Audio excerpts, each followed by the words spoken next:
बिस्मिल्लाहिर्रहमानिर्रहीम। Dear students, अस्सलाम वालेकुम। उम्मीद करती हूँ कि आप सब खैरियत से होंगे। तो हम लिक्विड्स और सॉलिड्स वाला चैप्टर पढ़ रहे थे, जिसमें हमने डिफरेंट चीज़ों को डिस्कस किया। जो टॉपिक हमने स्टार्ट किया था वो इवेपोरेशन का था। हमने पिछले लेक्चर में देखा कि इवेपोरेशन क्या है और कौन से वो फैक्टर्स हैं जो इस अमल को अफेक्ट करते हैं। तो अब हम एक इवेपोरेशन से रिलेटेड टॉपिक करेंगे, इवेपोरेशन काजेज़ कूलिंग। तो इवेपोरेशन का प्रोसेस है, जब वो होता है तो कूलिंग होती है। तो ये कैसे होता है ये हम देखते हैं। Evaporation causes cooling. जब इवेपोरेशन का अमल होता है तो कूलिंग होती है।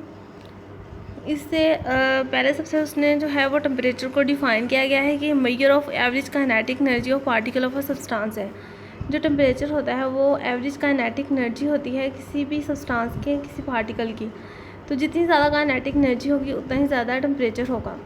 तो जब इवेपोरेशन का अमल होता है, होता क्या है, कोई लिक्विड है जिसे हमने किसी बर्तन में डालकर रखा है, उसमें इवेपोरेशन का जब अमल होता है तो वो मॉलिक्यूल जिसके काइनेटिक एनर्जी की वैल्यू एवरेज काइनेटिक एनर्जी की वैल्यू से ज़्यादा हो जाए, वो लिक्विड की सरफेस से निकल जाता है वेपर फॉर्म में।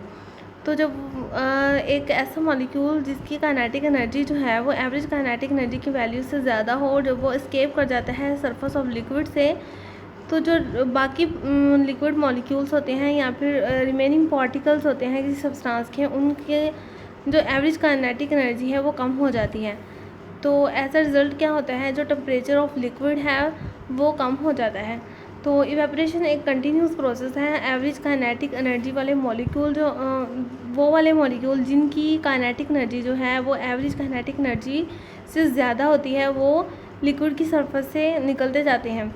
तो जब वो एक मॉलिक्यूल निकलता है जिसकी काइनेटिक एनर्जी ज़्यादा होती है, तो ओवरऑल जो टेम्परेचर होता है लिक्विड का वो कम हो जाता है। तो जो लिक्विड है वो एब्जॉर्ब करता है सराउंडिंग से हीट।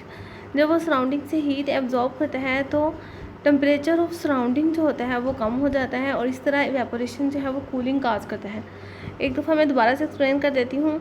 जब इवेपोरेशन का अमल होता है, एक ऐसा मॉलिक्यूल जिसकी kinetic energy average kinetic energy से ज़्यादा होती है, वो लिक्विड की सरफेस से जब निकल जाता है, तो जो बाकी के मॉलिक्यूल्स बचते हैं उनकी जो काइनेटिक एनर्जी है वो एवरेज काइनेटिक एनर्जी वो कम हो जाती है। तो उसका टेम्परेचर भी कम हो जाता है। काइनेटिक एनर्जी कम होती है मतलब टेम्परेचर कम हो जाता है।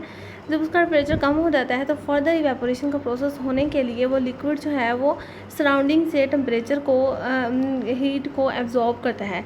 तो जो सराउंडिंग का टेम्परेचर है वो कम हो जाता है और इसी तरह इवेपोरेशन जो है वो कूलिंग काज करता है। तो हीट जो है वो ट्रांसफ़र होती है from hot body to cold body.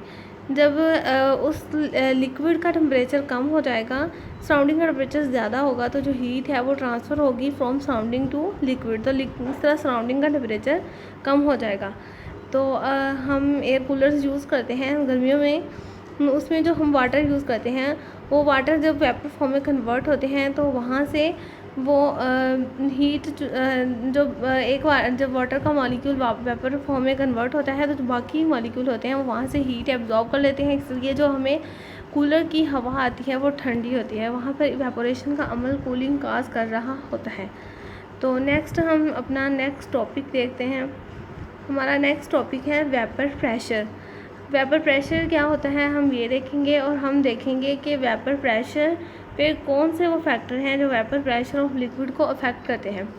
तो सबसे पहले हम इसकी डेफिनेशन देखते हैं। डेफिनेशन क्या है, pressure exerted by vapours of liquid in equilibrium with liquid at a given temperature is called vapour pressure of liquid. इस बात का क्या मतलब है कि जो लिक्विड के वेपर्स हैं उनका प्रेशर जब वो इक्विलिब्रियम में होते हैं लिक्विड के साथ एक गिवन टेम्परेचर पे, उस प्रेशर को हम वेपर प्रेशर ऑफ लिक्विड कहते हैं। तो जब इवेपोरेशन का अमल होता है, अगर हम एक क्लोज्ड कंटेनर लें जिसके ऊपर उसका लिड भी हो और उसमें हम कुछ लिक्विड डाल दें, उसमें इवेपोरेशन प्रोसेस जो है वो होना शुरू हो जाएगा। जो लिक्विड के मॉलिक्यूल है वो वेपर में कन्वर्ट होना शुरू हो जाएंगे और लिक्विड के मॉलिक्यूल वेपर में कन्वर्ट होकर लिक्विड के ऊपर जो सरफेस है वहाँ पर जमा होते जाएंगे। लेकिन एक वक्त ऐसा आएगा कि जो लिक्विड के मालिक्यूल लिक्विड का जो वेपर्स वो लिक्विड के मालिक्यूल जो वेपर में कन्वर्ट होकर लिक्विड की सरफेस पे जमा है, वो एक वेपर दूसरे वेपर के साथ जब कोलाइड करेगा तो उसकी काइनेटिक एनर्जी जो है वो लॉस हो जाएगी, तो वो अगेन वेपर में कन्वर्ट हो जाएगा। तो अब लिक्विड मालिक्यूल का वेपर में कन्वर्ट होना कहलाता है इवेपोरेशन, और जो वेपर्स एक दूसरे के साथ कोलाइड करके अगेन लिक्विड में कन्वर्ट होते हैं उसे हम कहते हैं कंडेंसेशन। तो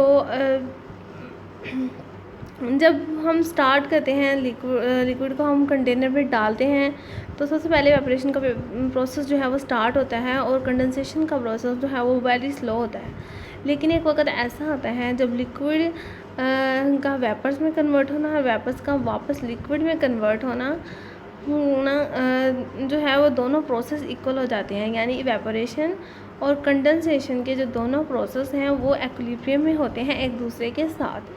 तो इस एक्विलिब्रियम पॉइंट पे जब वाटर के वेपर्स बनते हैं और जो वेपर्स जब दोबारा लिक्विड फॉर्म में आते हैं, इस एक्विलिब्रियम की फॉर्म पे जो वेपर्स बने होते हैं लिक्विड की सरफेस के ऊपर होते हैं, जब वो कोलाइड करते हैं कंटेनर की वॉल के साथ, उनसे जो प्रेशर जनरेट होता है उसे हम कहते हैं वेपर प्रेशर। मतलब जो लिक्विड के वेपर्स की वजह से होता है जब वो कोलाइड करते हैं कंटेनर की वॉल के साथ, लेकिन ये होता तब है जब वो लिक्विड के वेपर इक्विलिब्रियम में होते हैं लिक्विड के साथ। मतलब कंडेंसेशन का अमल और एवेपोरेशन का अमल जो है वो इक्विलिब्रियम फॉर्म में होता है। तो ये एवेपोरेशन और कंडेंसेशन ये हमने देख लिया कि वेपर प्रेशर होता क्या है। कि अगेन याद रखिएगा कि वेपर प्रेशर तब होता है जब vapours of liquid pressure exert करते हैं in equilibrium with the liquid at a given temperature. तो अगर हम लिक्विड की अमाउंट को इंक्रीज़ कर दें या लिक्विड के सरफेस एरिया को इंक्रीज़ कर दें तो वेपर्स के बनने का अमल तो तेज़ हो जाएगा, लेकिन जो कंडेंसेशन का अमल है वो भी तेज़ हो जाएगा।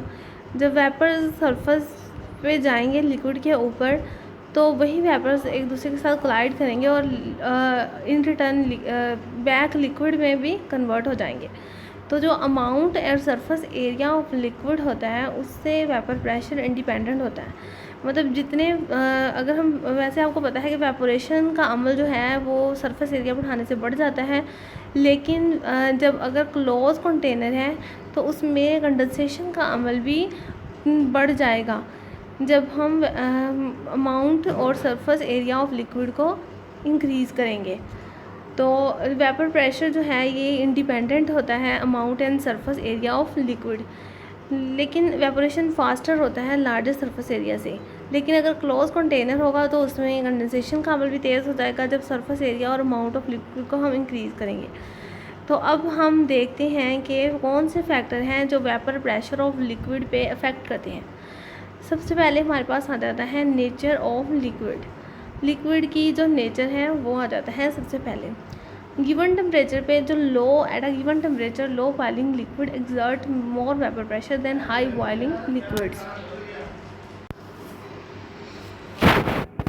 वो लिक्विड जिनके बॉइलिंग पॉइंट कम होते हैं उनका वेपर प्रेशर ज़्यादा होता है as compare to those liquid जिनका बॉइलिंग पॉइंट ज़्यादा होता है, उनका वेपर प्रेशर कम होता है। अब हम यहाँ पर दो लिक्विड को कंपेयर कर रहे हैं जिनके बॉइलिंग पॉइंट्स कम हैं और जिनके बॉइलिंग पॉइंट ज़्यादा हैं। याद रहे जो ऊपर हमने सरफेस एरिया की बात की, अमाउंट की बात की, वो हम एक ही लिक्विड की बात कर रहे थे। यहाँ हम दो लिक्विड्स को कंपेयर कर रहे हैं। अगर हम दो लिक्विड्स को कंपेयर जब करते हैं तो जिनके बॉइलिंग पॉइंट्स कम होते हैं वो जल्दी वेपर में कन्वर्ट हो जाते हैं, इसलिए वो ज़्यादा प्रेशर एक्सर्ट करते हैं एज़ कम्पेयर टू दोज जिनके बॉइलिंग पॉइंट बहुत ज़्यादा होते हैं। उनको ज़्यादा एनर्जी ज़्यादा हीट चाहिए होती है, जल्दी वेपर में कन्वर्ट नहीं होते, इसलिए उनका वेपर प्रेशर भी कम होता है, उनके वेपर्स कम बनते हैं। फिर दूसरा फैक्टर जो आता है वो इंटरमॉलिक्यूलर फोर्सेस का फैक्टर आता है। यहाँ पर भी हम दो लिक्विड्स को कन्वर्ट करेंगे जिनमें इंटरमॉलिक्यूलर फोर्सेस वीकर होंगी, उनका वेपर प्रेशर ज़्यादा होगा क्योंकि उनके ईज़िली वेपर्स बन जाएंगे। और जिनमें इंटरमॉलिक्यूलर फोर्सेस स्ट्रॉन्गर होगी उनका वेपर प्रेशर जो है वो कम होगा क्योंकि उनमें ईज़िली वेपर्स नहीं बनेंगे। अब 35 डिग्री सी पे टेम्परेचर पे 35 डिग्री सी गिवन टेम्परेचर पे एक सेम टेम्परेचर पे H2 और ईथर दोनों के वेपर प्रेशर को कंपेयर किया गया है। जो वाटर है उसका 43 मिलीमीटर ऑफ Hg है, जबकि ईथर का 442 मिलीमीटर ऑफ Hg है। ईथर का ज़्यादा क्यों है? क्योंकि इसमें जो फोर्सेस हैं, जो हाइड्रोजन बॉन्डिंग है वो एब्सेंट होती है। ईथर में हाइड्रोजन बॉन्डिंग नहीं होती, वाटर में होती है, इसलिए वाटर के वेपर जो है वो आसानी से नहीं बनते। इसी तरह आइसोपेंटेन जो है, अगर हम इस टेबल को देखें तो इसमें सबसे ज़्यादा वेपर प्रेशर आइसोपेंटेन का है, क्योंकि इसमें हाइड्रोजन बॉन्डिंग जो है वो इतनी स्ट्रॉन्ग नहीं होती, वीकर हाइड्रोजन बॉन्डिंग होती है, इसलिए इसका वेपर प्रेशर सबसे ज़्यादा है। जबकि ग्लिसरॉल जो सबसे एंड पे है, इसका वेपर प्रेशर बहुत कम है, क्योंकि इसमें स्ट्रॉन्ग हाइड्रोजन बॉन्डिंग होती है। तो ये वाला जो टेबल है ये वेपर प्रेशर को शो कर रहा है। डिफरेंट मॉलिक्यूल के जो ऊपर वाले हैं इनमें हाइड्रोजन बॉन्डिंग जो है वो वीकर होती है या फिर वीकर होती है, इसलिए इनका जो वेपर प्रेशर है वो ज़्यादा होता है। तो नेक्स्ट जो हमारा फैक्टर है वो है टेम्परेचर।